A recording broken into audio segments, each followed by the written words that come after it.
Oh, it was a lot of fun, you know. I mean, it was crazy. The 50 minutes definitely went by really quick. You got to be thinking on your feet a little bit and maybe change up.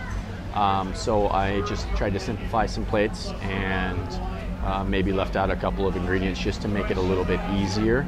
At the end of the day, you know, I did do a little bit of chocolate dipped bacon, and that's pretty popular whenever I make that. But I didn't get it on the plate just because it wasn't set up in time. 250 here. How about Woodville for 6?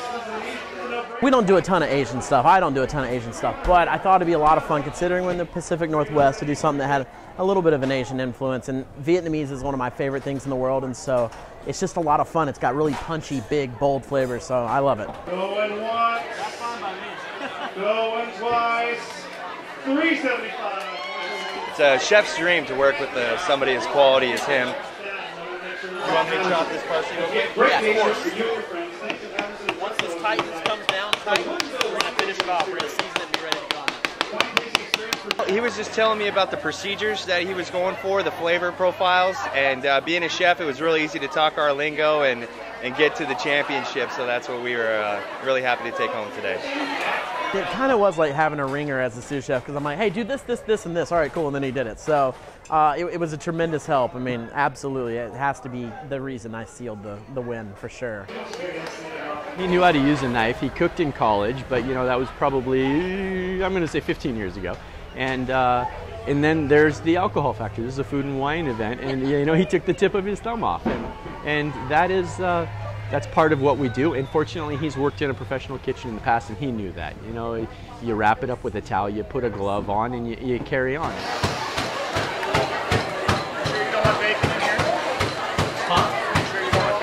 No, we don't want any bacon in the recipes.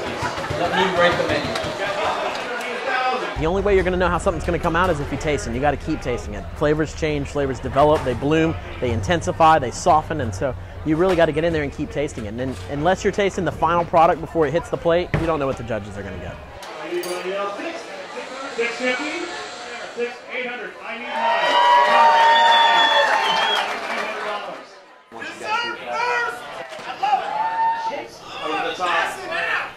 We're judging for taste, for audience interaction, for presentation, and overall performance. Did you have a game plan here, or just going willy-nilly? I'm just trying to slow down and be polite. Dessert first is the only way to go. The winner today is Chef Gillespie. I tasted a lot of Thad's food, and it was awesome too, so it must have been neck and neck for sure.